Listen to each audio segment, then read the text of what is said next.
আশুলিয়ায় NASA গ্রুপের ১৬টি কারখানা বন্ধের ঘটনায় তৃতীয় দিনের মতো আইন শৃঙ্খলা বাহিনীর অতিরিক্ত সদস্য মোতায়েন রয়েছে। এ বিষয়ে বিস্তারিত জানাতে আশুলিয়া শিল্পাঞ্চলে রয়েছেন সহকর্মী মোজাফফর হোসেন জয়। সরাসরি যাচ্ছি তার কাছে।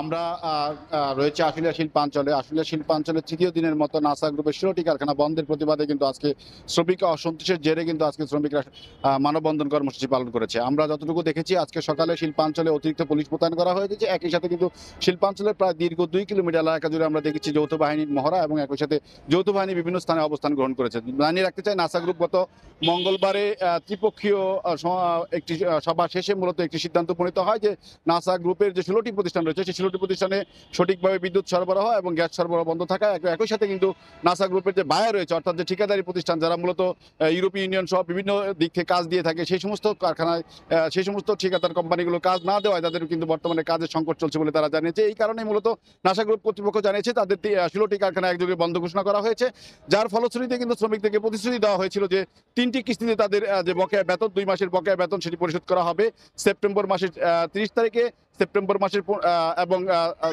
আগস্ট মাসের 15 তারিখে এবং 30 তারিখে কিন্তু এই 3 দফায় তাদের বেতন এবং পাওনাদি পরিশোধ করার কথা রয়েছে নাসা গ্রুপ অফ কোম্পানির। কিন্তু সেদিক থেকে শ্রমিকরা বলছেন যে দীর্ঘ 2 মাস ধরে বেতন না পাওয়ায়, একই সাথে দোকানে বাকি এবং বিভিন্ন খাদ্য সামগ্রীর দোকানে তাদের বকেয়া পড়ে যাওয়ায় তাদের দিনানিপাত করতে হচ্ছে এবং কঠিন অবস্থায় তাদের দিন যাপন করতে হচ্ছে। যার ফলে কিন্তু তারা বলছে যে মূলত তাদের এই সংকটের কারণেই তারা আজকে মানববন্ধন দাঁড়িয়েছে। তারা একটা সুষ্ঠু সুরাহা চায়, তারা মূলত কারখানা বন্ধ চায় না, তারা চায় তাদের কাজের ব্যবস্থাপনা করে দেওয়া হোক। সেই ক্ষেত্রে 25,000 শ্রমিকের পক্ষ থেকে আজকে প্রায় কয়েক হাজার শ্রমিক মানববন্ধন কর্মসূচিতে অংশ নেয় এবং একটি দাবি তারা তুলে ধরেন। সেটি হচ্ছে যে তাদের একটি দাবি, তারা কারখানা প্রায় 16টি কারখানায় যে 25,000 শ্রমিক রয়েছে সেই 25,000 শ্রমিকের কর্ম ব্যবস্থা সংস্থাপন করতে এবং একই সাথে সেই কারখানাগুলো খুলে দেওয়ার দাবি জানায় তারা।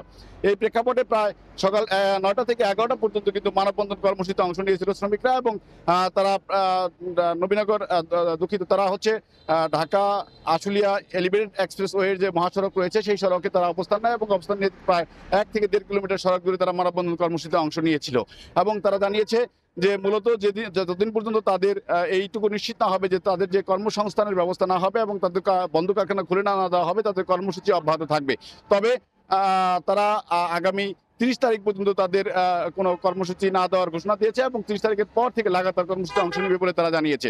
একই সাথে কর্তৃপক্ষের পক্ষ থেকে দাবি করা হয়েছে যে তারা বলেছেন যে মূলত 3টি কিস্তিতে তাদের পাওনাদি পরিশোধ করা হবে। এক্ষেত্রে যে শ্রম আইন রয়েছে সেই শ্রম আইন অনুযায়ী মূলত 2 মাস 12 দিনের 20 ধারা অনুযায়ী 2 মাস 12 দিনের বেতন পরিশোধ করার কথা, কিন্তু শ্রমিকরা দাবি জানাচ্ছে যে মূলত শ্রম আইনের 26 ধারা অনুযায়ী যে আইনটি রয়েছে 3 মাস 13 দিনের বকেয়া বেতন সহ পাওনাদি আনুষঙ্গিক পাওনাদি পরিশোধ করে কারখানা বন্ধ করতে হবে, না হলে তাদের কারখানা চালু করে দিতে হবে। এই ছিল আমার কাছে আশুলিয়া থেকে নাসা গ্রুপের 16টি কারখানা বন্ধের শ্রমিক অসন্তোষের সর্বশেষ তথ্য।